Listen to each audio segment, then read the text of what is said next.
Welcome back to the channel, everybody. Thank you so much for joining me and allowing me to continue to be your daily advocate.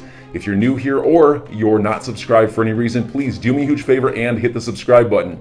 Thank you to all of you who have been watching and following me for so long. It truly means a lot, and I'm glad that I can be this person. I want to start this video out with this tweet from Eleanor Terriot because I believe it is such a simple way of demonstrating how absurd, how insane this entire Ripple SEC case really is. So right here we have from Eleanor Terriot, latest from the Federal Reserve Chair Jerome Powell on crypto. Existing regulations were not built with digital currencies in mind. There will have to be new rules, laws, and frameworks to deal with digital currencies. And I responded to this, as Gary Gensler would say, the rules are very clear.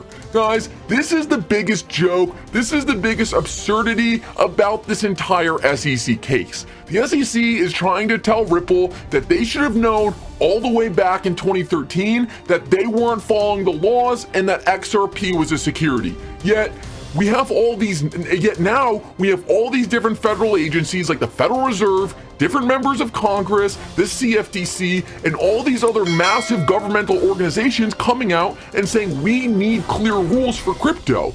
Well, both can't be true. The SEC clearly knows there are no clear rules in this market. How could there be? No one thinks there is clear rules besides Gary Gensler, and yet Ripple is being sued based on the fact that they should have known the rules that never even existed. This entire lawsuit is a sham, and what I'm going to show you later in this video, it is very likely, in my opinion, that the whole purpose of this lawsuit was to create the clarity that this industry desperately needs. Guys, you guys need to stick around for that. Let's keep moving though. I want to quickly go over the newest development in the Ripple SEC case. So the SEC's request for an extension of time was granted in a text-only order, and this had to do with the individual defendants. It didn't actually have to do directly with the Ripple case. These two cases are running parallel to one another. One has to do with charges against Brad Garlinghouse and Chris Larson. The other has to do with Ripple. At the end of the day, they all revolve around XRP being a security or not. I want to point out that this delay was only about a week. This case has been going on for over a year now. I don't think it's a big deal, and John Deaton agreed. He said this extension is a big deal in form, but not in substance. We would have loved to see it denied because, of course, we are all so sick of the SEC getting these extensions. It seems like no matter what, they always get the case extended every single time they ask. But at the end of the day, it's only a week. It's more of an annoyance than anything else, and this has been brought up a lot, but I think it's more likely than anything else that the SEC is getting these extensions right now because the court wants to simply hand them over a couple wins, give them some extra time, so at the end of the day when they lose, it is all the more obvious that they had every chance they got and they have nothing to appeal. Time is the SEC's only weapon. They have zero evidence, they have not brought any good points to the court, and they are using this time right now, these extensions, to try to draw something out of Ripple. What exactly the SEC is trying to get out of Ripple, we don't exactly know. But one thing we do know for sure is the SEC is on defense right now, and the only thing they have is these delays. The fact that the only thing the SEC is winning on is these delays should really make us happy, because they aren't winning this lawsuit on any merits. They are stuck on defense, and if these are the wins that they are getting, I don't think we should be too worried. At the end of the day, it's only a week, and it's not going to make a difference in the grand scheme of things. Now, I wanted to read this to you guys real quick. This is from Ashley Prosper, and she's been doing a really good job of summarizing everything we're looking at going forward. I just wanted to read this to you quick, and then we're going to get into what I really wanted to show you. So, the schedule for summary judgment is due on April 22nd. Between now and then, Ripple has to answer the SEC's complaint and propose any additional discovery. The SEC has to answer 776 interrogatories and propose any additional discovery. So pretty much with this extension, Ripple and the SEC have to talk a little bit more about what material they need for the individual's case that was recently delayed.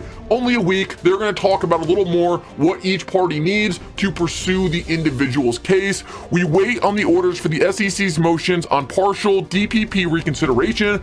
SEC saying we don't want to hand over the emails and the Estabrook notes when the SEC told Brad Garlinghouse XRP was not a security, as well as an order on the motions to strike Dr. Mess's supplemental expert report, all of which Ripple should win. The end is in sight.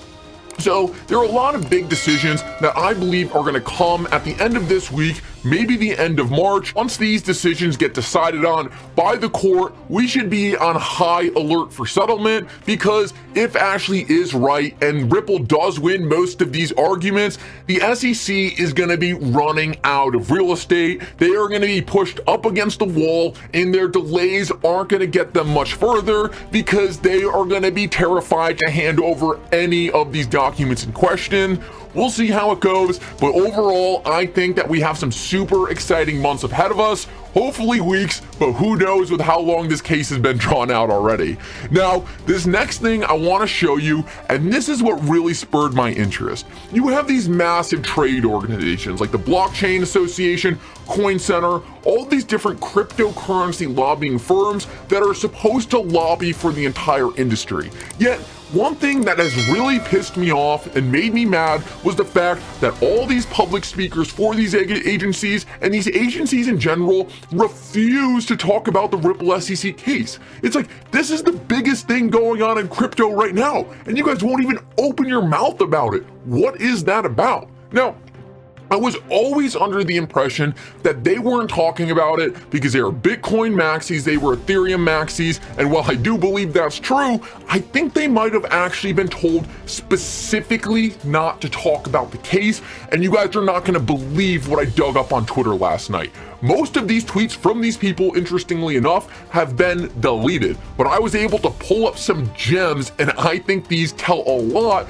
about how planned this entire Ripple SEC case really was. So this tweet from Jake right here was just him talking about the SEC. He is constantly talking about the SEC, but seems like he's not allowed to mention Ripple. So I started digging into some people in these different organizations, and things started to get very interesting when I got to Perry Ann of the Digital Chamber. Now, she is another person who just over the last couple years has refused to talk about Ripple and XRP. And like I said before, I thought this was just a thing where they didn't like XRP, they didn't want to talk about it because they were Bitcoin and Ethereum maxis. But as I dug into some of the old tweets, I started to realize that these people did know about Ripple and XRP.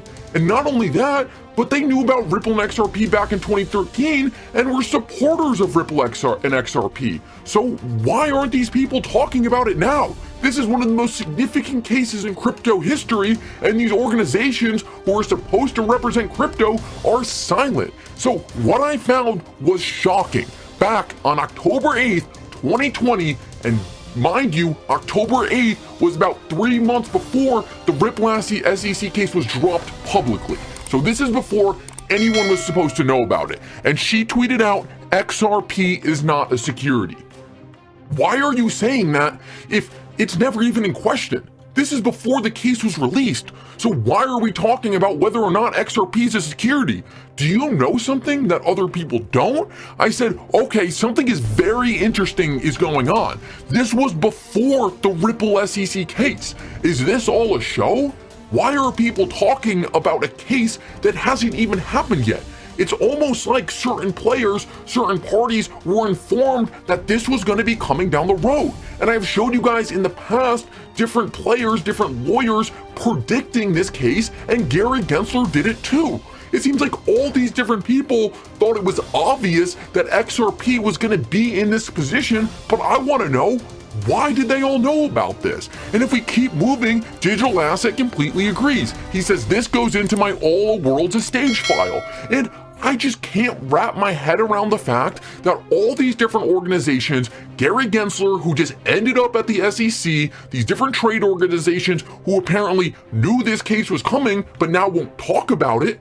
Where does this come from? How do we end up at this point unless it's all a show? And I want to keep moving, and this girl Perry Ann, who's the head of the Chamber of Digital Commerce, was tweeting out back in 2015 how exciting Ripple was and its partnership with Banco Santander. And I tweeted out, I have a feeling organizations such as the Digital Chamber and Perry Ann DC were specifically told not to talk about the Ripple case. It's the only way their silence now would make any sense. Think, if you were such a big fan of this company and they were in a suit that was defining all of crypto, why are you silent other than the fact that you were told do not talk about this, it's gonna end up like this is being used as a standard, it's not a punishment. And I want to point out to you guys that why would this be a standard? Well, the SEC isn't suing a bad company. We have seen through these court filings, Ripple has done everything they can to be the good guys, be on the right side of history, and yet they got attacked in a case that it seems like the SEC seemingly can't win. And it's because it was never about winning. It was about creating a standard because Congress wasn't doing it and the US needs a digital currency strategy. Now, the last thing I saw was this from Perry Ann back from 2013. Literally when Ripple was founded and it said next generation of Bitcoins with Ripple, this video was deleted from Twitter. So enjoy your day, everybody. I'm always here for you. Leave any comments or questions below and be sure to subscribe. But thanks, everybody. I really appreciate you. Enjoy your day, and I always have your back. So thanks so much, everybody.